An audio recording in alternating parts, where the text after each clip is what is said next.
That's disgusting. 70% of people are obese. What are we doing?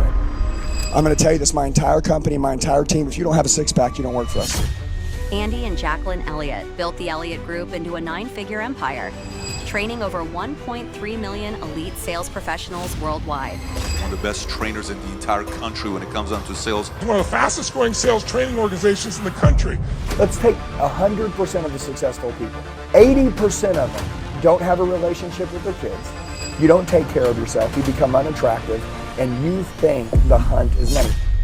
Andy Elliott's life began in chaos. His mother struggled with alcoholism and left when he was 2. I remember looking in there and there's 2 bottles of vodka on the floor and my mom's done. Andy used to be a car salesman. He was frustrated with work, burned out all the time, and his marriage was falling apart.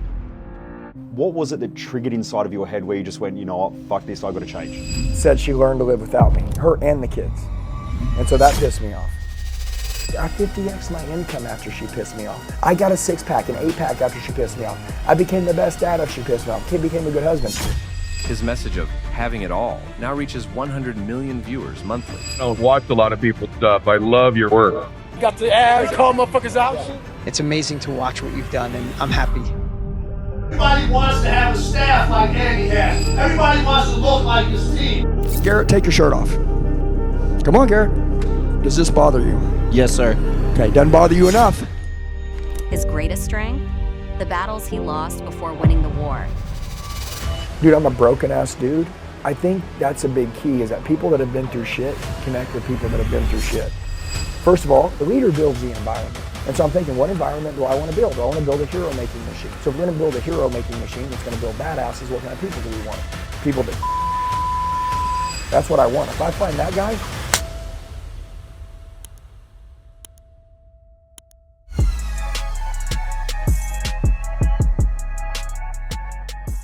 Okay, so take me back.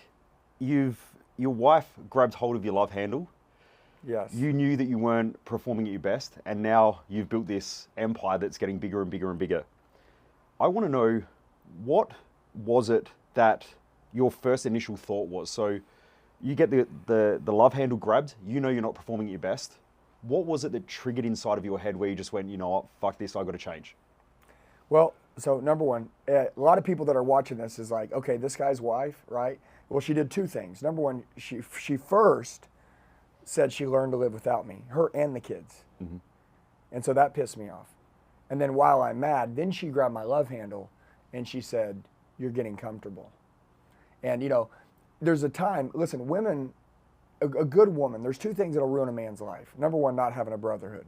A man needs to be around great men. I mean, good men, a great example. Number 2, they need to be around, they need to have a good woman. And if you see any great man, there's always a great woman around, okay? 100%. And all change, which is like, I know you're a big self-development guy, how to be the best. All change starts with truth and honesty. And, you know, honestly, man, like, I was just losing my edge.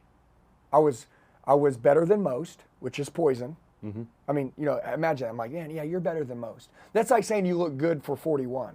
That pisses me off, bro. Like, I want to look like I'm 20 or 25. And I was doing better than most, but what I had learned is that when I met my wife, we're going to go back to where she's 24, I'm 26. She married me, and I promised her the ride of a lifetime. I told her I was going to be the greatest example of human excellence and what a man looks like, and I was going to be the best father, and I was going to, you know, be successful in business, and I was always going to stay in good shape and, you know, make sure I was attractive for her and took care of myself, and, you know, I was going to be a great husband, you know, that I would never get caught up in work, and make sure that, you know, when I was home, I was present and I was there with her. All those things were going down the trash can. We were making money in business, and by the world, that's success. Wife has a purse full of cash, car's paid off, house paid off, everything's good. My wife looked back and she goes, my husband is made for more than this. And so what does she do? Every badass woman knows how to trigger her husband, okay? Now, by the way, listen, Oh yeah. the question I had to ask myself, and every one of you, I want you to know how, like, we built this empire. I operate out of madness. Like, if you decide how you operate, but like, if I was to tell you, hey, you know, good job, man, you know, you're the best, you're gonna do really good, you know, like, I believe in you. Does that motivate you to want to go take over the world? Oh no, I'm like you. I operate in chaos. That's it. Yeah. You know what? Tell me I can't do it. Tell me I can't do it. Tell me you don't believe in me, and I'm going to do it. And my wife knows that's how I operate. And so here's what's going on. I'm at work, and I'm in a business where no one is talking about being physically in good shape anymore. I'm working from 7 in the morning till 11 at night. So, I mean, I'm working, 14-hour days. I'm working like crazy. When I go home, even though I'm home after a 14-hour day, I'm still at work, even though I'm at home. And so years of this go by, and my wife is building resentment against me. I can feel it. I can feel it with my 3 kids. And at work, everybody's telling me, good job, Andy. Yeah, you're the best. You're breaking records and doing this. And over here on the side, my wife got sick of holding my hand, going to church, acting like everything was great when she knew I was capable of more. So one day, here's the rule. All change starts with honesty and truth. And she decided, I'm going to tell this guy the truth tonight.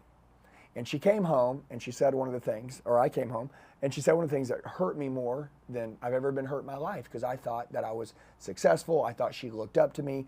But dude, I know now that she wasn't looking up to me. She was becoming disgusted with me, okay? Because the world, I was trying to please them, and I wasn't trying to please my kids or my wife, and I wasn't taking care of myself. And anyway, so she decided, all right, I'm gonna tell this guy the truth tonight, and I'm gonna trigger him. It was the best thing she could have ever done, because to me, I operate out of madness. Bet against me or tell me I can't do something. By the way, when I say bet against me, she didn't bet against me. If anything, my wife has always protected me, and she was the one who actually believed in me to level up and become more. She didn't call me out, she called me up. But she had to tell me the truth. And by the way, like every time we've ever grown in our life, my wife told me something I didn't want to hear. And she pissed me off, right? I know that feeling. Yeah, when we were in debt and we couldn't save money. She said, hey, you're the one that keeps, ruining it. Okay, and I'm like, what do you mean? I mean, what are you talking about? She got the highlighter. She pulled the bank account. We went through line by line, all the money that was being spent. Dude, it was me. And, and then I got mad. And why? Because I did it. I didn't want to own my shit. I was immature. And, once I owned each time that this was my fault, and by the way, like she takes full responsibility for anything she does, but these things were my fault. Okay, and anyway, she grabbed my love handle. And by the way, if anybody's ever had their love handle grabbed, like, dude, it's awful, man. I felt this like it's definitely skin not fun. crawling feeling coming up my back. But I feel like she really needed to exaggerate this moment because she wanted to see, like, am I going to go right and change, and then the man she believes is there can be born, or am I going to go left and I'm going to get mad at her, and my ego's going to get in the way, and I'm going to just stay the same, or I'm going to be a piece of crap. Like a lot of people they don't ever change. And dude, I went in the gym, and I told you I had hair at this time, which is funny. So I'm overweight, got a big love handle, a spare tire on my stomach, and I had hair. And I go in the gym, work out for 4 hours, dude. I felt great. Nothing changed though. I felt great. I was mad at her.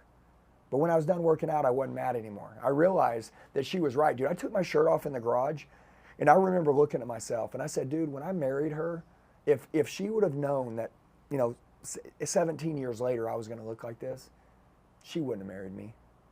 And that's the deal. Like we let people down because we get comfortable. And what I learned is that the God of this generation is comfort. And I was getting comfortable. And I was made for more. And she wanted it. And she knew it was there. By the way, it was there. It was there. I 50X'd my income after she pissed me off. Listen, I got a 6-pack, an 8-pack after she pissed me off. I became the best dad after she pissed me off. I became a good husband. But dude, I literally looked in the mirror and I was disgusted. I had to change something. So I shaved my head and I was like, I'm going to recreate. I'm going to recreate. And I went inside the house and I told my wife, I was like, that was the most hurtful thing you've ever said to me. I said, I've wanted to kill you. But I'm like, it's the truth. I'm like, you know what? I don't even like me. The truth of it is, once I realized that this was happening, I was like, I don't even like me.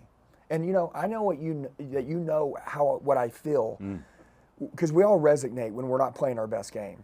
And I stopped investing in myself. I stopped taking care of myself.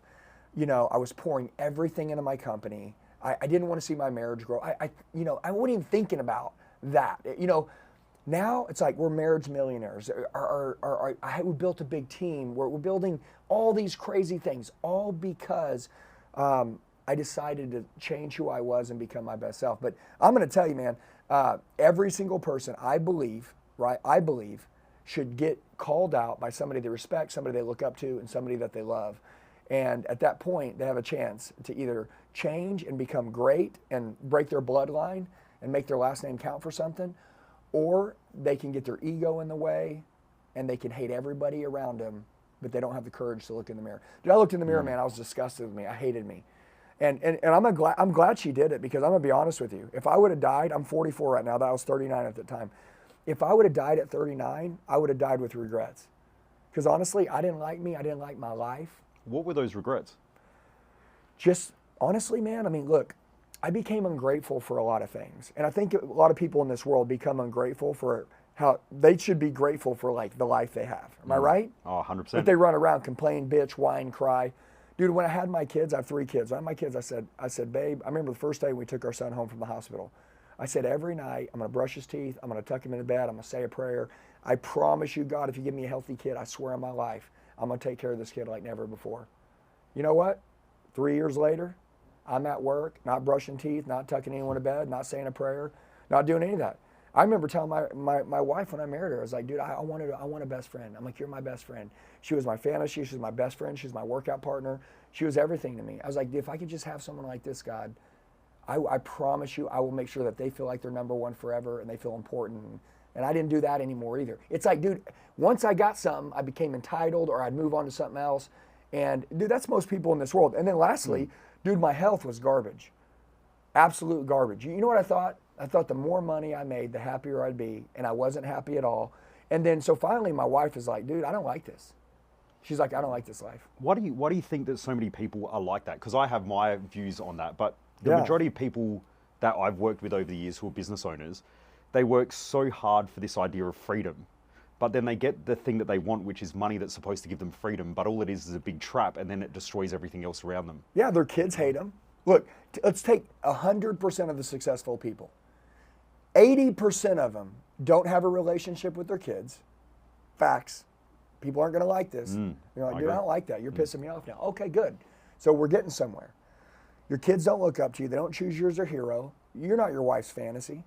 She doesn't. Dude, listen, you're not what she thinks about. Okay? You don't take care of yourself. You become unattractive, and you think the hunt is money. Listen, business is a sport. Okay? It's a sport. It's competitive. Okay, cool. I get that. Well, dude, like, should we ever stop looking like athletes? No. And that's the problem. I conform to society, man. I'm telling you, bro, like, everybody's settling around the world right now. I mean, I live in the United States, okay? So I know you're in another country, but I want to say, 70% of people are obese. Australia's pretty much the same. That's disgusting. Okay, like, what are we doing? Like, and by the way, what example are we showing for our children?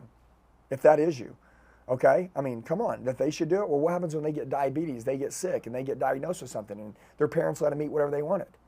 I mean, are you going to be mad at yourself then? It's like, dude, like, we need to get our shit together. And so it's like, dude, I was just in the mix of everyone else. But anyways, dude, like, I'm going to tell you, everyone right now is super qualified to live this, like, ultra badass life. But the only way you can get to another level in life is by a higher level of accountabilities. Just accountability is everything. If you're lucky enough to have one person in your life, like my wife, that says, hey, man, you know what? You're made for more. Okay? Lift your shirt up. Let me grab that. And then you're like, whoa, what are you doing? Why? Listen, shouldn't you be better? I believe you're capable of being better, right? Don't you want to look in the mirror and be better? Yes. Cool. Don't you want to be a better husband? Cool. Don't you want to like you more? Yes. You want to kill depression? You want to have progress in your life? You want to be a good, you want to be an example? You've got a son. Who do you think he looks up to? Superheroes. Their father doesn't look like one. Cool. Teach them all the habits you want. I'm just saying. Right? Like, I just wasn't being a very good example of human excellence. And anyways, man, she pissed me off. And you'll notice that's why I started that trend, 6-pack or you're fired. Yeah. That went viral, dude. Because I literally walk around and people will be like, yeah, I want to be the best. And I'd be like, take your shirt off. And I'm like, is that the best? Is that the best? Let me guess. You're going to tell everybody around you how good of decisions you make. Cheeseburger, grilled chicken. Why are you choosing cheeseburgers? That's cheeseburgers, bro. So you're telling me that you make good decisions. I don't think so. Is that what you want to look like? And they'd be like, no, I don't want to look like this. Well, then why do you look like that? Dude, it's just a choice. These are all decisions. You knew that cheese roll I ate last night, right? Yeah, but you're pissed now. He's like, I did. I woke up this morning, I was like, shouldn't have ate that shit. You know? I was pissed this morning when I woke up. I was like, fucking cheese roll. They put it in front of me. They're like, look at this fresh cheese roll. You could smell it. I was like, yeah, I'll just have one piece. I ate the whole thing. Yeah, that's the way it goes. But it pissed me off this morning for sure. Yeah. So, but anyways, man, we spent 10 minutes on that topic, but that was the trigger. That was the trigger. By the way, listen, I think my wife knew, because if you're an alpha, like she's an alpha, I'm an alpha, you got to get really triggered, man. You know what I'm saying? Oh yeah, I know what you mean. Like I could trigger the shit out of you right now. Totally. Like I tell people all the time, I'm like, dude, you want to trigger somebody, just grab their love handle and just hold on to it. Just say, I'm just going to hold on to it for a little bit. I'll even do this. I'll even shake it like that, dude. And people are like, dude, get your hands off me. You don't like it? Get rid of it. I wouldn't have nothing to grab. And what it does is we're built for better, so it pisses us off. So all these people, when we started, so she triggered me. Number one, it made me start self-developing again. It made me get my shit together. It made me get sharp. Dude, look, I honestly will tell you, there's this model that I talk about. It's physical, mental, business. Like if you get physically fit, you'll be mentally tough and you'll kill it in business. And, if anybody's not mentally tough, they're not going to build anything in life. They're not going to make it through life. And the only place that I've found where mental toughness grows is in the gym. Intentionally waking up, doing hard things every day and being consistent about it, And so the gym, man, the gym has given me the confidence, self-esteem, self-belief. It's made me like me. Hey, it's made me a good leader, man. I mean, I'll be honest with you. I got a great team. I got a great company. I mean, we built a big brand that gets 100 million views on social media every 30 days. If you just look at some of this stuff, would I have a big brand if I was fat? No. No. Would I be on stages? No. Would I have my team? No. And it's not about the weight part. It's just that that's not the best me. And in order to be a leader, step one in leadership is self-leadership. And I think my wife just knew I wasn't leading myself as good as I could, and so I wasn't leading my family or anybody else around me as good as I could. And so she had to figure out how to piss me off. And man, she got pretty creative, and it worked. And the good thing is though, is that a lot of people, if my wife was to tell like that story, they'd be like, dude, your wife, dude, she should be grateful. So watch, there's two sides of this. Dude, she should be grateful, bro. Like, dude, she has a purse full of cash. She's got paid off cars. You got a beautiful home. She's got everything she needs, man. She should do whatever. She shouldn't have said any of that. Let me ask you this. What if you were capable of 20 times more? And no one around you noticed it, but she noticed it. Like, is she bad now? No, dude. Honestly, I'm an alpha. I'm kind of hard to talk to, probably just like you. Sometimes your wife's going to do crazy creative shit to get your attention. 100% she does. Okay? And she knows the game. Yeah, so my wife did that because I think she tried a lot of ways, like, hey, babe, I really think you should be present when you're home. And I was like, like, oh, I am. And I'm like, oh, yeah, good idea. And then back to work. So she had to really get me pissed off, man.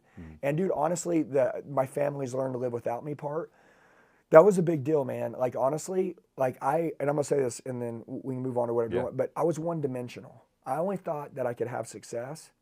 I didn't think I was thinking money at that time. I thought, sacrifice for what you want or what you want becomes a sacrifice. So I couldn't have I have a great marriage.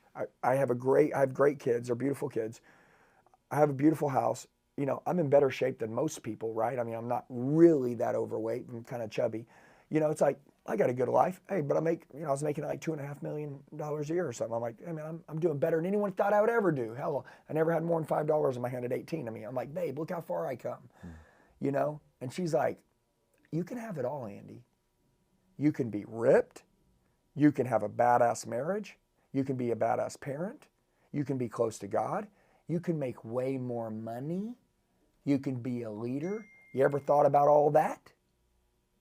And I'm like, no, because everybody that I'm around is so one-dimensional. Everybody kept telling me that you can't have it all. And my wife's like, bullshit, you can have it all. And honestly, we built our whole company on you can have it all.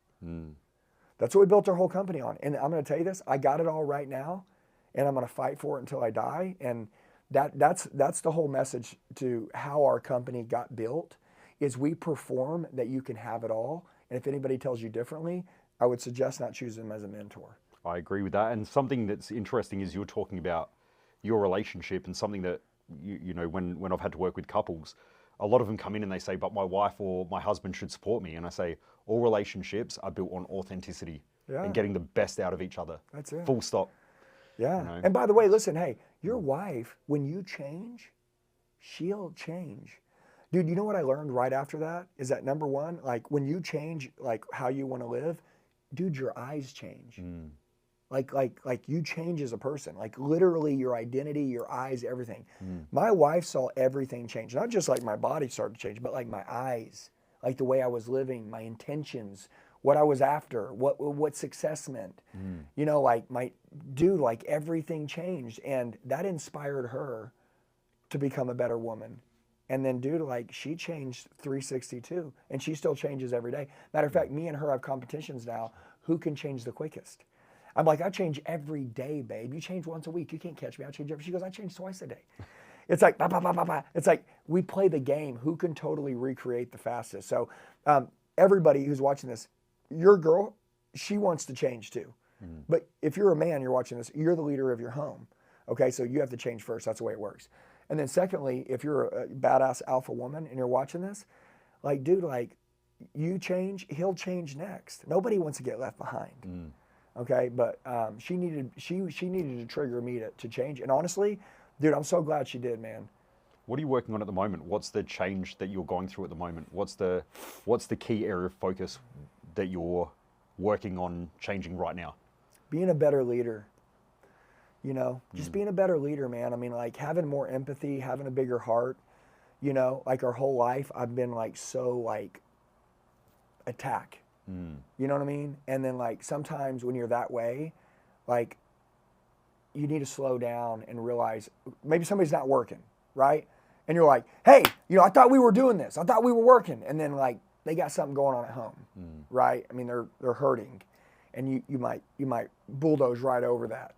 And they're good people, man. These people are loyal to you. They love you. They want to work really hard with you, for you. They believe in the mission.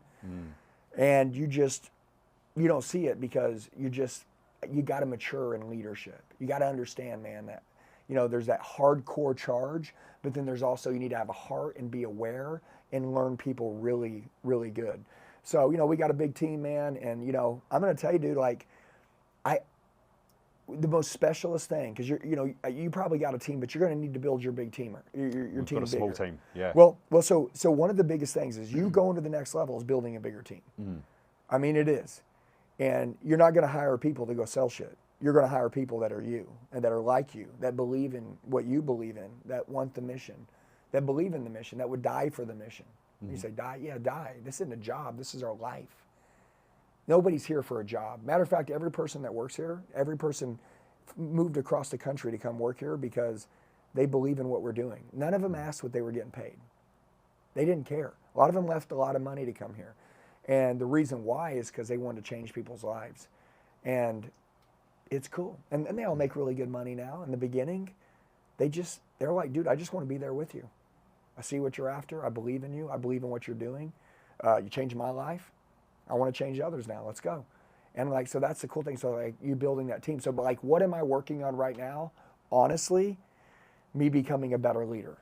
That's my number one deal. And you know, again, I would say I'm a better leader than most, but I'm not the world's greatest leader yet. There's so many lessons I'm learning every day, and there's this ego, right? And I got to stay grounded, and I got to make sure that, you know, I check myself constantly to remember why we're doing everything we're doing. What tools do you use to stay grounded? My number one tool is I study every day. So I plug into leadership training every day. I like to I'll plug into, you know, it could be like business leadership, or it could even, I love plugging into like preachers, right? And like pastoral stuff. Like those guys are really good. By the way, leadership is leadership. Okay, like you can go from a church to a business, it's all the same. Yep. Okay, especially good leadership, it's all the same. But then, just learning. I always say this, you can learn a lot from watching a top person, but you can also learn a lot by watching a person on the bottom. And, I think, God put people out there that don't care to remind me how much I need to care. Okay, he put people out there that, are shitty people, so he remind you how good of a person you need to be. And he put shitty leaders out there too. So it reminds me every day. Sometimes it's not always a great leader teaching me what a great leadership quality looks like. It's me watching someone out there, do something to their team, or, betray somebody, or, lie or cheat, or, just, I don't know, just not have good values. And I don't need to see what was done right. I just see what was done wrong. And so I'm always watching, right? For the wrong teaches me how to live right. It's not always the right thing that teaches me how to live right, because you're going to find a lot more wrong than right. 100%. Yeah, so I love, when I see something that I don't like, I'm like, oh wow. So it's if you want to be a winner, go look at a loser and just flip what they're doing, and you'll be a winner. Richard Branson says that from the Virgin Group. He said, if you take what most people do and do the opposite, you've got a greater chance of success. That's right. Yeah. If they're going that way, go that way. Yep. Yeah, so, but my biggest deal right now is leadership, We got a good product. It's real simple. Once you build a product, you create a 10 out of 10 product. You market it, you sell it. Okay, cool. Now, you got a team. You got to build that infrastructure. You got to go with an army. I don't want to do this alone. I'm going to be honest with you, okay? People can get to where they can have a good life and make some money. I want to have a team. I want to have a family. Now, everybody's different that's watching this, but I didn't have a great family growing up. You know what I mean? So if I ever wanted to have a good family, I have my wife, I have my kids, and I have my chosen family. I'm a collector of people. You say, I love that. Yeah, it's like people what does that mean? You sound like a cult leader. Well, maybe it is. First of all, what is the environment I want to build? Look, the leader builds the environment. And so I'm thinking, what environment do I want to build? Do I want to build a hero-making machine? Oh, okay, cool. So if we're going to build a hero-making machine that's going to build badasses, what kind of people do we want? People that tell the truth. I want underdogs. Personally, if I'm going to pull anybody around me that's going to come work for me, it's not going to be somebody that's really good and talented, because people are like, I need top talent. I don't need top talent. I need a good heart, and I want a person that's broken, that's ready to be loyal. That's what I want. If I find that guy, bam. Do you think that that's what makes them so hungry? Is that underdog push into the corner, and now they're ready to come out to attack? Dude, when an underdog finds its pack, it dies with its pack. Dude, there's people that are the lone wolves. The lone wolves never last. Talented lone wolves never last. Now, talented lone wolves make money, but at the end of the day, usually they're heartless. Usually they betray people along the way to find money. And dude, they never find a family. And most of the time, they end up ruining their own families on the way to money. The reason why I like a pack is so when somebody steps out of line, you get checked. Okay, remember I said the higher accountability, the higher growth. You want to make more money, you got to increase your levels of accountability. And so in our pack, dude, if you would just be in a meeting with us, you would hear the most direct conversations, things that the outside world would be like, that's hurtful. I can't believe somebody would say something like that in the room. They love each other so much, they tell each other the truth all day. And every one of them, when I say something to you that you don't like, hey man, you're not being very good to your wife, man. And you are, but I'm saying, I said, hey, you're not being very good to your wife, man. You seem cold, you came in today, and obviously she's traveled across the world with you. Dude, you just left her and walked around. You were running around the building and she was following you like a puppy, man. You should have been holding her hand walking. You're better than that. Now you could say, hey, dude, who are you to tell me how to hold my wife's hand and be with her, bro? I'm a good husband. Oh yeah? Okay, do you think it would have been better if you got out of your car, held her hand, and you guys would have walked together and you just showed everybody, what a badass power couple looks like? Yeah, okay, cool. So you could have done better. See, that's what my team does. Clack, clack, clack, clack. And they say these things, and we all do it to each other. What does that mean? Number one, we all end up hating each other and we got ego, or we all grow like crazy and we're like unstoppable. Dude, we're unstoppable, man. The conversations we have, there is zero, I call this resentment, where like somebody sees someone doing something they don't like, and then they start to resent that person, right? 100%. And they create ill feelings. And we have zero resentment in our company. Zero, man. Zero. Dude, zero. And it's hard.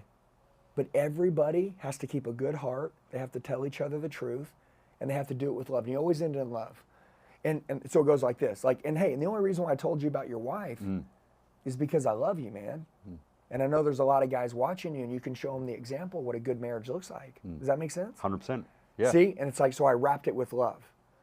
And so our team, we've taught them that, like, you can't be direct with someone if you hadn't earned the right. You got to earn the right to be direct with them, which means we have to be close. And then number two, you got to wear your heart on your sleeve. You got to show people you care no matter what. And then once you're done saying something, you always finish with love. And if somebody corrects you, you always say, hey, you know what? Like if I told you, like, hey, dude, I saw you do that, and like, I don't like that, it bothered me. You're going to be like, hey, well, number one, I want to tell you thank you for coming and telling me. Because you could have went and told someone else, and that would have been like gossip, but you came straight to me. Number one, I respect you more for that. Thank you. Like, I owe you for that. That's great. First of all, I didn't mean to hurt you. That wasn't intentional, but the fact that you brought that up, I get that, so I'm sorry, and it won't happen again, and I want us to be brothers. I didn't mean for that to happen. Then you say, man, what is this, fake-ass life? No, dude, this is the only way we live. And so Elliott Army's built so big, we built a 9-figure business in a couple of years in the coaching industry, which is impossible. Well, at least to most people, because you got to have a team. An individual can be beat, but a team can't be beat. If you're going to build something big, if it's going to have any value, real purpose, it's going to have a team. Who were your first bunch of hires? So when you were an individual wanting to grow, especially, let's rewind back. Did you have your sales company before the love handle incident, or Nope. that was built after? I started the sales company when that happened. Okay, so run me through your first bunch of hires. What did you do well? What didn't you do well? I want to know. I went 2 years on my own Yep. without a coach, took every phone call, took every lead, posted every video on my phone, didn't have an editor, no camera guy, took the call, sent the emails, did the training, made the product. I did it all. And then honestly, dude, I told my wife, I was like, dude, like, remember I told you a brotherhood? Like, you know, man needs a good woman and a brotherhood. I love my wife, man. From 18 to 21, or from 18 to 39, I was in the car business. And I was around people. And I was always building teams. Whether they betrayed me, whether things were good, whether it was a good industry to be in, all that's irrelevant. I was always around people, and I was always around teams. And now I'm building this thing with my wife, and I'm getting time with my kids, but I'm also like working really hard to build this thing. And, you know, like when people are watching you, you know, like if you're on a sales call, right? And you're on your own, no one's around. Yeah, you're going to do a good job. But if I'm watching you, imagine me and I'm watching you. I'm like, come on, man, I want to see if you're going to close that deal. How much better are you going to do? Yeah, Oh my completely God, different. way different, man. Yeah. And I realized, I told my wife, I'm like, babe, I'm like, I need someone around me to prove myself. Like, I know it sounds kind of weird, but like, that's how I work. Like, if I have someone around me that I'm like teaching, that I'm proving myself, that I'm showing how I handle this, I'll do so much better. I'll grow faster with the team. You know, I mean, we'll grow the mission bigger, but at that point, I wasn't really thinking about growing the mission bigger. I knew I needed a running mate. And so we started inside the coaching program. So you said, where do you hire them from? We only hire people from inside the coaching program. If you took my training and you did it all and it changed your life, I don't want people to sell my training because they're good at sales. I want people who are a product of the product. Andy, this changed my life. I like that. And then they're like, Andy, I want to help do this, what happened to me, to other people. So you had that back then? No, I just came up with it. It was like, where are we going to find great people? My wife's like, well, we should find them inside the coaching program, because these are the people that believe more than anybody. And these people spent money with us. Like, how can you ask somebody to buy something that you haven't bought yourself or used and it hasn't changed you? Yeah. Bunch of junk. You're just going to be a beggar. And so, like, we don't sell anything, man. We just tell people the truth. Like, if you do this, man, this is what to expect. It happened to us and it happens to everybody else. So that's the end of it. If that's what you want, let's go. So your first hires were people that came through the program? Only hires. Ever, ever, ever. No one has ever came into my company without going through the coaching program. So it doesn't matter whether they're administration or nothing, they go through the program? Period. If you come up and you're like, bro, That's listen, sick. I'm the world's greatest closer. I'm like, cool. Someone's going to want you. You're going to do really good somewhere. Yeah, I want to work for you. Awesome. I'll see you at the next seminar. And by the way, like, I don't hire you. In the beginning I did, but my team hires you. You say, what does that mean?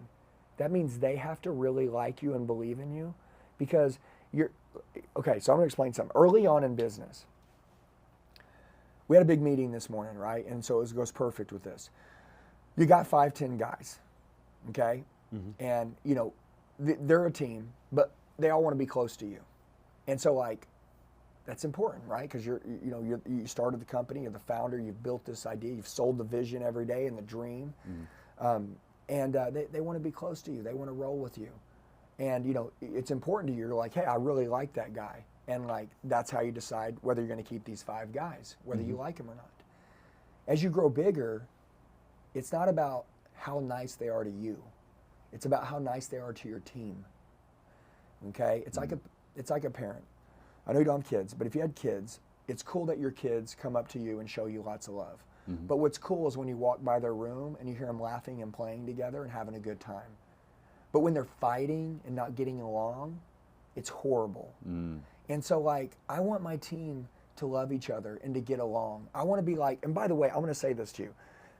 I operate out of leadership like a proud parent. Okay?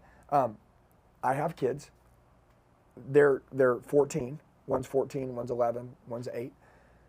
When they graduate and someone else is going to take them over, and not that I'm their dad, but they're going to work somewhere, hopefully with me, but if they work somewhere else, that person is almost taking them over as their example. I take that shit pretty serious. So it's like, and most people don't do that in the world. They don't think that I got employees. No, dude, that's somebody's daughter and that's somebody's son. Okay? So take care of them like you'd want someone to take care of your kids. Bro, it's all perspective shift. And so we created this model that's like, these are my kids. And I want my kids to get paid a lot of money. I want my kids to be happy. I don't want my kids to be entitled. I want them to be hard workers. I want to tell them the truth. I don't want to feed them ice cream and make them feel good. I want to treat them like badasses, like they're supposed to be. I want to give them the cold, hard truth when they're not doing something right. I want to snap them, right? Not because I don't love them, because I love them more than anyone in the world. And not because I don't believe in them, because I believe in them more than anyone else has ever believed in them, and I know what's possible. And so my team operating as a unit in an army, which is where we went from Elliott Group to Elliott Army. I was like, dude, we're gonna operate as an army, you know, like militant, like that's the loyalty, cult-like loyalty. Now, a culture are standards. And so to get into our cult, which is a culture, it is by living by those standards. And if you go and you walk by any of these TVs that are turned on or these standards on the wall, look at them. You're like, dude, like that's human excellence. Okay, cool, that's us. That's how we want you to be. And no one's perfect. Listen, people are gonna mess up every day, including me. I'll mess up more than anybody. And I wanna have the same grace on other people as that I want for myself when I make a mistake. So when they do mess up or when you mess up, run me through the conversation. So you've got 2 staff members who are fighting. Let's say there's a client, they're both trying to get the client, you know. Yeah, that doesn't happen. No? That's an early, listen, when you start here, listen, it's very simple. You know when it's your client, you know when it's someone else's. You know, right? Yeah. Okay, cool. So let's not even have this conversation. So if that it's that easy. Like you that's the know, conversation. like you guys know what's right? Okay, you're fighting because of your ego and you want the money. Fuck the money. Forget money. Money doesn't matter. This matters. Money's going to go away. This is going to stay forever. Do you guys love your company? Do you love where you're at? Do you love the way that your family loves that you're becoming better people every day? Do you teach people that they can grow and get better and change and resolve stuff and be a good communicator? Yes. As a core value, do the right thing. Whose customer is it? You already know whose customer it is. Do the right thing. We have an abundance mindset in this company, not a scarcity mindset. An abundance mindset. Is there more? Yes. Okay. Dude, listen, you don't ever let a customer get in front of you guys, in between. Okay? You knows who it is. Now that person needs to go take care of it, and there's going to be a million more, and we're never going to talk like this again. That's sick. And like people are like, yeah, that's right. Like, by the way, it's like it's the right thing to do. And so you can't feed into their shit. Well, what happened? Who talked to him first? Hey, I'm not getting into that shit. Okay? Like, I'm not some amateur leader. Like, we know, you guys already know whose it is, but your ego's got you, you know, lost. So you're always putting it back onto them to take responsibility and accountability, not getting involved in it. Yeah, just well, putting it because back you onto got to them. empower people to do the right thing. Listen, I'm going to tell you this. If you want to build a big team, okay, it's like a rope. If there's a rope and you're in a gym and you're going to climb the rope, in order to go up the rope, you have to let go of the rope and reach higher. Am I right? 100%. Let go of the rope, you got to empower people. You know what I see? I see people that are control freaks. You probably got a business right now. You're doing really well. And you're thinking about bringing more people on your team, but you can't let go of control because you're like, dude, what if somebody messes it up? They are. They're going to mess it up.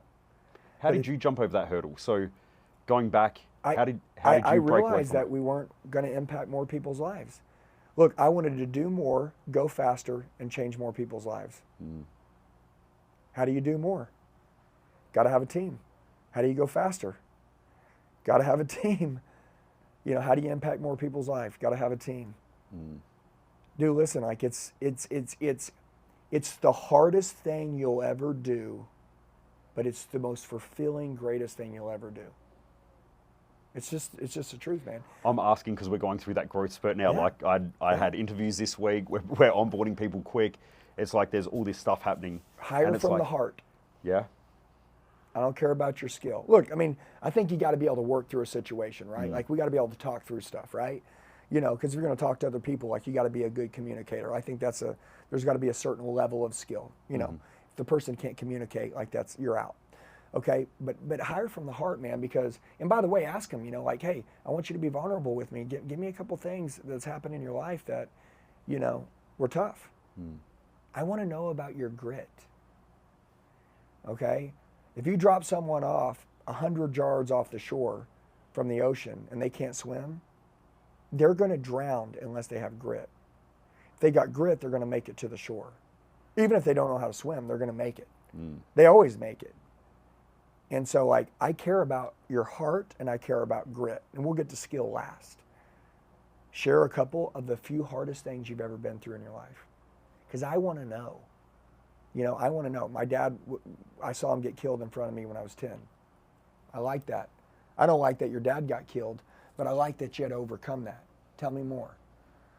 Man, I like that, you know, or when I was in school, I made bad grades and, you know, I didn't ever pay attention and, you know, no one ever believed in me. Okay, good. So you got something to prove. You want to prove everybody wrong, right? Because you don't want to look up the end of your life and everybody was right, right? Okay? All right? Keep going. I want to know because I want to understand if they can make it through that pain. You think they can make it through rejection on a sale? Shit, yeah. Are you kidding me? Okay? And then you ask them, what do you want? Okay? Look, the fact that you're talking to me about a career, by the way, first and foremost, this is a marriage. What does that mean? That means this. My wife, I've been with her for 18 years. Listen, there's girls that'll probably do things that my wife won't do. At some point, there's probably going to be a better looking woman, even though I don't think so, but there probably will be one that'll come by. I don't care. There's probably going to be a point me and her are going to get in a big ass fight one day, and it's going to get ugly. I'm not leaving. You get it? Does that make sense? Okay, cool. So this isn't a job, man. This is my life. And I want people that want to come do life with me. I want to go faster. I want to go further. I want to impact more people's lives. I want to grow. I want people that want to grow with me. I want to build this empire. I'm an underdog. I want to take down Goliaths. I don't look, you want to go join a company that's a Goliath and be another number, or you want to be a part of the big picture and build something badass with me? Okay, now I'm going to ask you one more question. Are you looking for a career, or is this a season or a job? Okay? Are you looking for something that's going to be your life and you're going to be here until you die? Is that what you're looking for? Because that's what I'm looking for. Everything is a marriage to me. Okay? If you're looking to be here for the next 6 months, make some money, and then move on to your next deal, I promise you this is not that. Okay? I take things very personal. What's the thing that's occupying your mind the most at the moment? Like you mentioned that your gap that you're trying to close at the moment is leadership. What's the thing that occupies your mind the most at the moment where you're thinking, well, actually, I'm going to leave that as an open-ended question. No, but ask me anything. Well, that's sort of what I want to ask is like, what occupies your mind the most at the moment? What's the thing that sort of consumes up in here that you're thinking just about in general? What am I thinking about all the time? Yep. I want to go to the gym. Okay. Dude, I ain't even lying. I'm always thinking, like, I just want to go to the gym. So it's not just me then. No, I really sit here all day long, and I'm like, can I get some food? We got to eat some. I need to eat grilled fish, grilled chicken, grilled turkey. I got to eat. I'm like, I got to drink. Am I drinking enough water? And then, like, people, like, I'm just thinking, I don't want to get older. Like, I don't want to get older. I want to get younger, right? I know that what we're after is a really big thing, and I know that we can do it. I don't care what anyone else says. We're going to do what we say we're going to do, and we're going to build it. I got to be healthy, man. I got to be healthy. And I'll say this, and so many people won't get this, okay? People choose their mentor over money. That's the deal. And so, like, I want to be the greatest example. This is crazy because you're building your coaching company, and this is what's going to happen if you do it right. This is why you got to get shredded. This is why you can't eat that roll.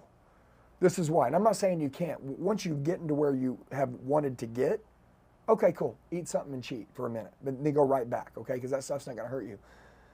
I'm after guys that are my age, okay? You're 41, I'm 44. I'm about to be 45 next month. I'm after people our age and saying, hey, wake up. Wake up. Like, let's be the example for these guys. I'm after the older generation. And I'm like, dude, listen, man, you're older than me. Okay? Like, you're supposed to be my example. And you're doing a pretty shitty job of it. Okay? But then we got this younger generation, man. How many people look up to a 45-year-old that are 18 to 23? None. Dude, bro, I walk into a mall. I got 300 kids walking up to me. Andy, come here, bro. You changed my life. Can I get a picture with you? And they're there with their dad. Their dad's 45 years old. I look over at him. He's overweight.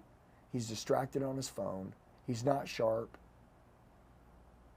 Dude, I'm telling you, man, listen, I'm just trying to wake up this younger generation. I'm trying to wake up the generation that's our age, and I'm trying to wake up the older generation. So the only way that I know how to do this is by becoming, because I can't change my face and get better looking, but I can get in better shape. And if I get better, and if I get in better shape, I'm going to get moral authority, which means people respect me. And so I want to be the most in shape, 45. I'm not a bodybuilder, man. I'm not like that. I'm a businessman. But it's look, if you see a bodybuilder in shape and he's 45, you know that bodybuilder probably isn't in business, and they got plenty of time to rest, plenty of time to eat. They live in a gym. He's probably broke. Yeah, he's probably broke. He's probably broke. Yeah, but it's not just, all of them, by the way. I'm going to get some death threats here from some big dudes. 99.99999% of them are because, it's like to win a show or a contest. I mean, you may win $100,000. I mean, it's like, but the supplements to put yourself through it, man, it's like, it's crazy. And, there's a lot of gear that these guys got to get on to get, and I mean, it's like, who's willing to do the most gear to win that deal? I mean, it's one of those deals where I want to be that corporate athlete, right? Like, I want to be that business athlete.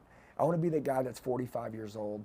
And, I want my son to be like, dude, my dad, I want my kids' friends to be like, dude, your dad's jacked, man. Like, I like that. Like, your dad's shredded. I want to be in better shape than 20-year-olds, And so what does that mean? That means I can inspire a 20-year-old. Okay? So one of the things I was going to tell you is, it's like people will choose their mentor over money. All this knowledge. Dude, this knowledge, 20-year-olds are ready to chew it up. 15-year-olds are ready to chew it up. But the question is, do you look like they want to look? And so if we're older and we're not taking care of ourselves, they're going to stop looking up to us. And there's a saying, it says, never let your fans outgrow you. Never let your team outgrow you. Never let your wife outgrow you. Okay? Like, dude, I want to keep showing up every day, and I want people to be like, dude, son of a bitch, the guy leveled up again. Did you see his last video, man? Dude, did you see that? Did you see his obliques in that one? Did you see that? And by the way, it just shows that I'm disciplined, which means I make good decisions, I make good choices. And so I can't go around telling people what to do if it doesn't look like I'm making the best decisions myself. What about all the people on your social media? Because I see it happen all the time. You get fit, you look ripped, you got the bicep vein cranking. He's got to be on gear. That's the only reason why he's fit. Now, I know that that's bullshit because I've got friends who are juiced to the eyeballs and they just look big and fat. Yeah. These guys, they're just haters. Bro, listen, it's number one, okay? Listen, hate is a trophy that only winners get. Okay, it's a trophy. Oh, my man. Yeah. I need some knuckles for that one. Yeah, it's a trophy. Hey, by the way, look, I'm going to ask you a question. Just say that again, because that was like... Okay, so hate is a trophy. It's a trophy that only winners get. Yeah. And so if you're not getting any hate, you're a loser. okay? Because you're conforming, you're fitting in, you didn't break the mold. Dude, I want to tell you this. You want to build a big brand? You want to build a big social media following? Me personally, fuck yeah. Yeah, change a lot of lives? Cool, me too. Guess how I did it? Half of them are my haters. I thank you guys. I love you guys. And if it wasn't for you guys, the algorithm wouldn't have recognized me. So because so many of you came out and you started talking shit, you actually helped me grow my channel. So I thank you guys. I really appreciate you. That's why I don't delete negative comments. You know what I mean? Look, if you ever go look at somebody that's got a big following and every comment is great, and they're like, everybody loves him. They're deleting negative comments. They have someone constantly deleting negative comments. I leave every negative comment, every one of them. They're like, you got your wife's shorts on. And, you know, I bet this, dude, bro, I love it because I know other people are gonna be like, hey, dude, I've met this guy, he's a badass. No, screw you, man. This guy's got his wife clothes on. This guy looks like he's naked. Hey, screw this guy. This guy's on juice. This guy's on that. This guy's on this. What are those? Those are comments. Those are likes. Those are replies. The algorithm's like, I don't know what's going on, but people are engaging. Show it to more people. I'm like, yeah, share that shit. I noticed, get it everywhere. Where's Brandon? Is he? Oh, he just left. I noticed he was on Baller Busters the other day. Yeah, I saw his post. I was like, man, you made it. I told him, I said, you finally made it, man. Yeah. Dude, listen, those guys over there, they're like the news. All they want to do is talk about negative people. 100%. And anybody that's watching their channel that's like, yeah, they got him. That's like somebody watching the news. It's like, dude, like who watches negative shit all day long? Negative people. So if they're a negative channel, posting negative bullshit about everybody, and they'll make up anything, right? Because their agenda is to post negative stuff because their audience likes negativity. It's how they get their validation, right? Yeah, but dude, could you imagine? Like, hey, Dad, what do you do for a living? I gossip about people every day. Wow, what a winner, Dad. Wow. Crushing My it. father is a winner. He goes around and he's a little gossiping bitch. That is awesome. Yeah, and none of these guys would ever come say it to my face. No. You I know asked Brad that yesterday. So I was with Bradley yesterday and, you know, I asked him, I said, how do you deal with a lot of the bullshit and the hate and all that sort of stuff? And I mean, he pretty much said, you know, the same thing. Is like, I've never had somebody come up to me and talk shit to my face. Yeah, he's like, I only get photos. I only get people who like, you know, want me to sign something or, you know, want to hang out. Dude, listen, those people, man, those people, dude, they're just in their mom's basement, man. They don't care. But hey, you know what I'll tell you? And I love you guys. I say this, I love my haters because I'm going to be honest with you. Once, when I wasn't in shape and I wasn't taking care of my family and I wasn't taking care of myself, I was once a piece of shit too. And if I saw some fucking guy that had everything that I wanted telling me that, you know, I need to get my shit together, I'd probably be like, dude, screw you. He's right. Something's going to need to happen. So I always say it's the right message to the right message to the right person at the right time. I convert most of my haters eventually. Eventually, I convert most of them, and you will too. Yes. And so, like, what you need to do is that you just need to figure, you know, like, what do I stand for? And then you just go psycho, and you never quit. And you got to keep changing your. I never quit. Yeah, your content, dude. They're gonna. I never quit. So, well, let me tell you this, okay? So, if you want to grow your brand, every 3, 4 months, 5 months, you got to change something up. And so, I'll tell you what we're doing now, okay? I just started. It hasn't hit, but you're going to see from now, from October until the end of the year. You're going to see what's going to happen. I'm going to run the next 3 months. So first of all, I started out with sales training, right? Because I was good at sales. So overcoming objections, you know, how to be a good salesperson, how to close deals. That's how I started. Built my channel up to here. Then eventually, it would be like having sex with the same person in the same position every day, all day. You would know what's next. Well, we do it missionary every night, so it's going to be missionary every night, right? So it's like, you know what to expect. It stops getting exciting. So what do? Well, it's good, but you're not looking forward to it. Well, that's what happened. People don't look forward to your channel no more because they know what they expect. So then I got on stages, and I was everywhere on every stage, and I was ripping them down. And dude, they loved that, and it grew bigger. But then I was on 300, 400 stages. They see you everywhere. It's another stage again. What was once exciting, right? Oh, now we're doing doggy style, right? Well, guess what? Now we're we've seen his missionary, we've seen doggy style. Like, okay, cool. Those are cool, and I like it. But Jeez, this is definitely sounding like a Las Vegas conversation where we just came from, right? Yeah. So it's like you got to keep changing positions. You got to keep it spontaneous. You got to keep it fun. And so I was like, okay. I was like, dude, we're gonna trigger this guy. 6-pack or you're fired, right? Take your shirt off. Bam! We spiked the internet again. That's how I came across you. Exactly. The 6-pack. So watch. So you didn't find me with sales training. You didn't find me when I was running all these stages. You found me whenever I said, hey, take your shirt off. And the guy rips his shirt off. And I'm like, this is the last time your kids are going to see you looking like this again. You're going to go home and start being the man that they can look up to. And dude, listen, by the way, that guy got a 6-pack, which is super cool. And so like the backstory to any of these things are these people all changed their lives. Dude, millions of people have changed their life. That 6-pack, you're fired. But it's ran its course. Dude, they've seen me rip every shirt off out there. And then I went through the work. And so my point is I've gone through all these phases. Does that make sense? Yep. And you're going to need to go through them too. And so I just told my editor, I go, dude, you know what? For the next 3 months, all the content that I shoot, everything I shoot, I'm going to shoot with my shirt off. No, like seriously. Like they're going to click on my channel and every one of them is going to have my shirt off. And I'm going to be ripping all my content with my shirt off. And dude, engagement's going to go through the roof. And I'm just going to run a spree of something different. You know why? I need the algorithm. The algorithm isn't your friend. It isn't anybody's friend here. You know what it likes?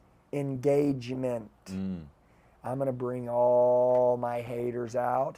And all my people that love me, they're going to be like, hell yeah, Andy, rep that shit. And all the haters are going to be like, what are you doing now? This is uncalled for. Whatever it is, let's stir them up. It's unprofessional. Yep. But guess what? But the savages out there are like, hell yeah, Hell yeah. dude. Yeah, dude, that's right. I like that. That's what I'm talking about. Take care of yourself, man. Let's go. But you know what? At the end of the day, so all my messages, all my content, all the value I bring, I'm just going to do it with my shirt off, dude. Yeah, sick. Yeah, and I'm just going to burn their eyes out. And I'm probably going to run that for 3 months just to stir that algorithm up again, because the key is that, bro, you got to reach more people, okay? And the way social media works is that if people aren't engaging, no one's going to see it. If you go to Instagram, let's say you got 2.5 million followers on Instagram. Every time you post something, only a few people are going to see it until people start engaging. And when people start engaging like heavily, then it's like, okay, we'll open it up and show it to more people. And then if really all those 2.5 million people are engaging, then it's like, okay, wait a minute.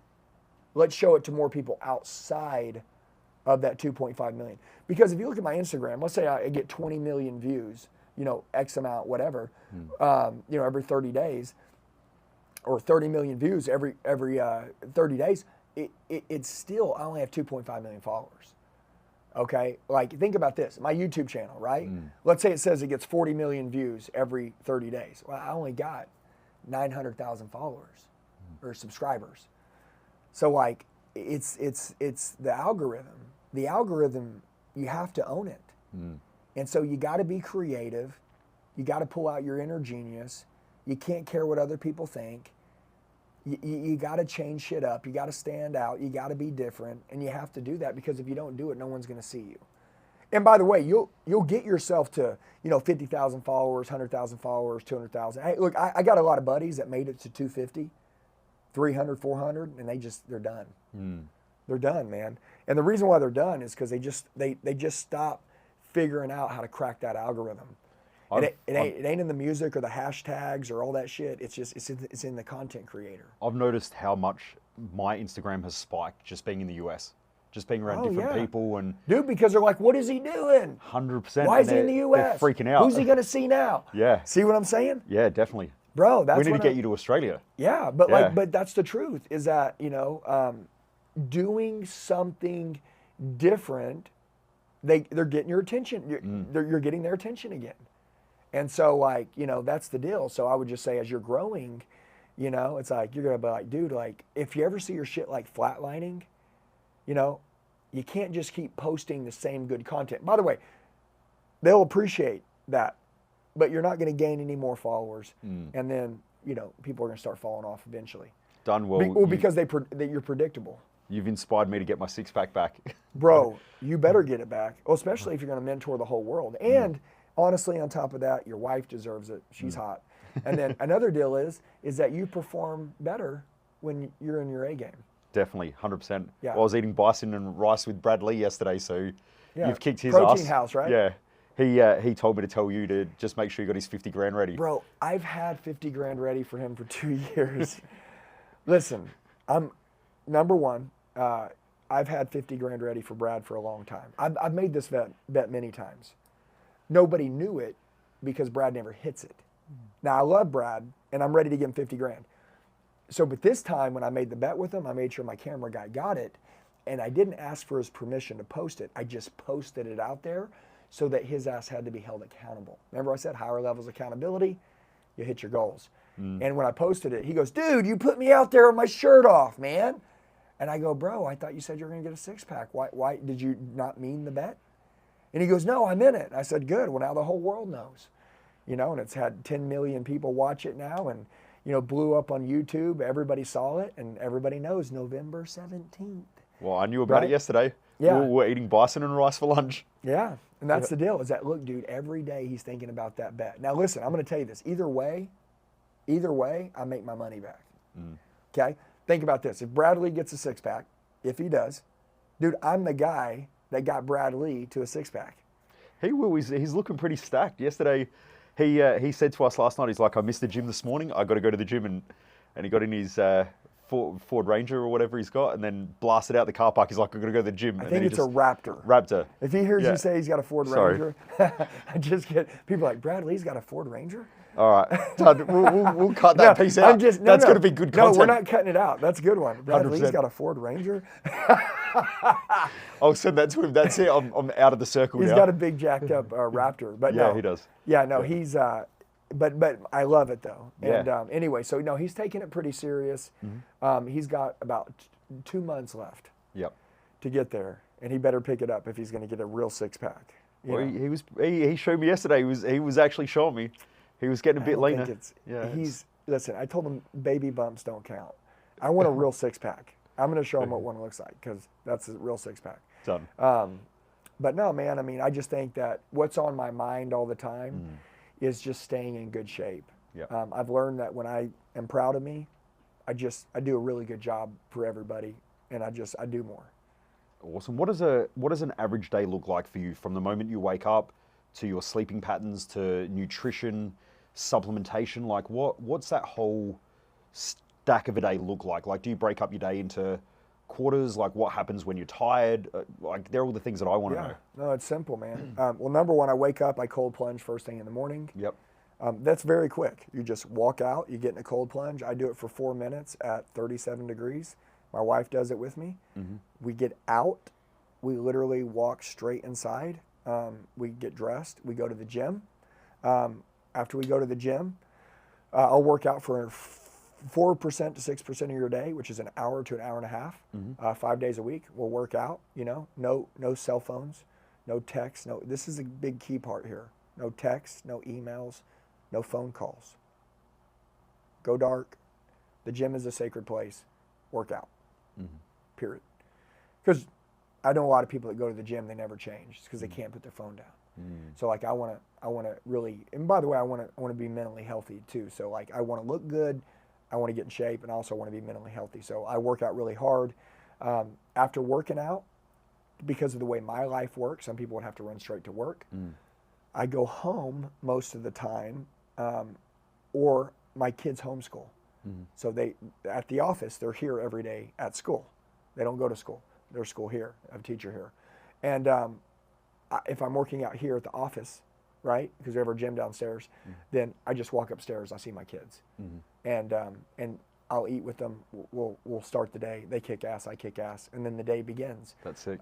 You know, together. Also, if my kids are at home, then I'll swing by the house real quick.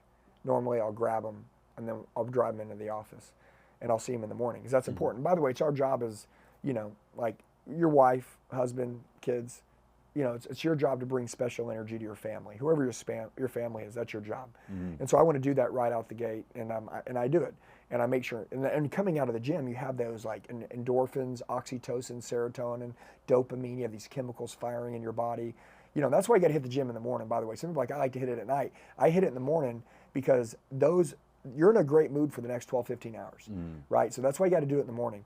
And then anyways, we smash, right, the gym, see the kids, start the day. Usually my schedule runs from 10, right? Like I have appointments that start at 10 all the way to 5, 6 o'clock normally. And then I go home, I have dinner with my kids. And by the way, listen, everybody's in a different phase of life. I got to tell everybody this because this is super important. I'm the hardest worker in the world. Everybody says that. I work my ass off. I'm on my chapter 12 right now. And so if you're watching this and you're on chapter 2, you're like, Andy works from 10 to 5? I'm on my chapter 12. I worked for 20 years from 7 in the morning until 11 at night. So go work for 20 years from 7 in the morning until 11 at night. Cool. One day you'll probably work from 10 to 5 because you've earned that. You've earned that life. You've earned that choice. You have a choice now. Yes. Okay. Also, I want to tell you something. Work-life integration. I work 25/7, 365. I don't want to go to sleep. I told my team last night, dude, I woke up at 3:30. I went to bed last night at 3 o'clock. You say, that's not healthy. I get it. I am healthy. I'm super healthy. I just sometimes have a hard time shutting it off. I want to win so bad. I sleep with my shoes on. And I mean that. Like, we're alive in a very special time right now, a very cool era for winners. And so if you ever wanted to win and you ever wanted to be a killer, like, you need to wake up now. Like, if you miss this, you're an idiot. So like from now till 2030, like, I think it's going to be like your time to go psycho. And so anyways, with that being said, crush it at work. By the way, like, it's not about how long you work. It's about how hard you work when you're working. Yeah. There's 60 minutes in an hour, and how you work 60 minutes in that hour is what really matters. So if I work 6 hours like hell and it takes you 18 to match my 6 or 7, well, that's that. And plus when I go home and I eat, like, we never turn it off. Our family, all we talk about is success, winning, standards, you know, fitness, you know, building our brand, marketing, sales, team, infrastructure, systems, processes. We're ate up with it. It's our adult sport. So my house, my wife designed a house. It's got a huge pool that runs through the middle. I've seen it. It's sick. Oh, it's so cool, dude. And so all the glass runs around the outside, so we can all see each other in all the rooms. And the kitchen is like our battle center. And so it has a huge table, right? And it's like in the kitchen, and it has like electrical plugs all underneath it and everything. So like it's like a battle station, right? So the laptops are popped up everywhere, phones charging. It's that. By the way, if you ever walk into my house at any point in time, the music is always playing. It's like a resort. Like, you can hear the music playing. Like, dude, I play Cannon's music on Pandora, and like, it's like a resort. Like, it's just badass. Does that make sense? Yep. And so like, we listen to it, and there's always music that sets the mood in my house. And so we'll work all night, man. And my kids, remember this, they homeschool. So like, I can be gone for a month, I can be gone for 2 months, and they'll just roll with us. They go everywhere with us. And then when it's time for school, I mean, we have school whenever we want. Awesome. Like, so they'll have school during the summer when their friends are out of school. And then we'll be gone when school starts for 2 months because we're traveling. You know what I mean? So like, they roll everywhere with us. We go everywhere together. But what does my day look like? Yeah. Cold plunge, smash the gym, special energy for the family, crush the work, go home and eat. By the way, pay someone to do your meal prep. Pay somebody to clean your house. Pay somebody to do your laundry.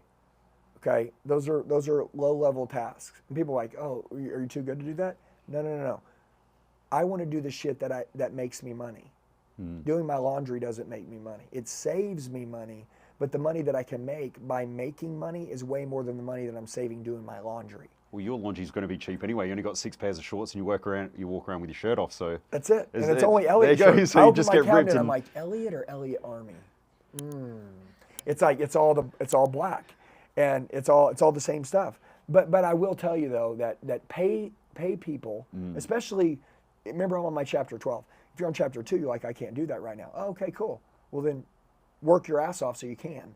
because there's things that you need to be doing that are income producing activities that those things you shouldn't be doing. And that's how you build infrastructure around your life. So we got a great nanny, we've got great teachers, we've got, kick-ass assistants, we've got an awesome support team, we've got, from media to marketing to operations to CMO to CEO to CFO to sales team, of 100 people to infrastructure built everywhere around you. If you want to go up, you're going to have to let go, and you're going to have to empower people. And so, like, one of the things that I want to do, lastly, is before I die, is that I just want to be proud of me when I die, and I want to get to heaven. I just want God to be like, dude, like, well, most people, they never become who they're supposed to be, but like, you made it. Are you proud of you now? Yeah.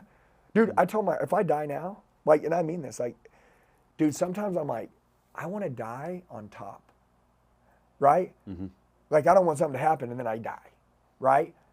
When I wasn't on top, or when I wasn't my best self, I say on top because there's always tops of tops, right? Like, it's not a financial thing. It's like me being on top of my game and being my best self. There was a time where when I was 39, if I would have died, I would have hated me. I would have died with regrets. Nobody would have been. I would say you come into this world crying and people are rejoicing, and then when you die, people should be crying and you should be rejoicing. Well, if I would have died when I was 39, I would have been crying, because I'd have been like, dude, give me another shot. And like, I don't want to wait for something bad to happen to give my best. So like, I changed and I was like, okay, I got to start, getting my shit right. Now though, the way that I am, my physical fitness, I'm pushing myself hard every day. I'm very lean. I'm in good shape. My wife's in good shape. We have a great marriage. I can communicate with anybody around me effectively. I don't walk around on eggshells around anybody. I don't have fake ass people in my life. I love my life. I'm close to God. I got a good relationship with him. I'm not perfect. Dude, I'm a broken ass dude. And by the way, I think that's a big key, is that people that have been through shit can connect with people that have been through shit. And I wanted to tell you this real quick, but I wanted to be a preacher when I started to change my life, because I want to change other people's lives. But I realized I could save more souls and save more people's lives in business than I could ever in a church. I wanted to say that because like that's they don't expect me, right? This weekend I had a big event. We had 517 people here. Remember, the events aren't held in a facility, they're held in my office. So we had 517 people downstairs in my office this weekend.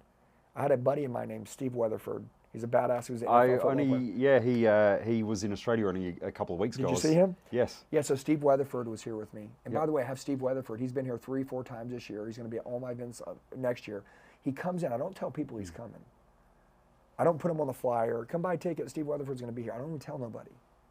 But when they come here, they think they're going to learn business, sales, and all that, and they learn all that. And I totally recreate and change their life. But I have Steve Weatherford come in and talk to him too. And dude, Steve shares God with them. We had 450 people give their life to God or recommit to God. Dude, insane. And so like business, I'm not a church, but like we're doing it the way we want to do it. And so I think if you can get into business, if you have the right core values and standards, I think whatever you believe in, if you become a good person, I think you're giving people the play to run for them to become good people.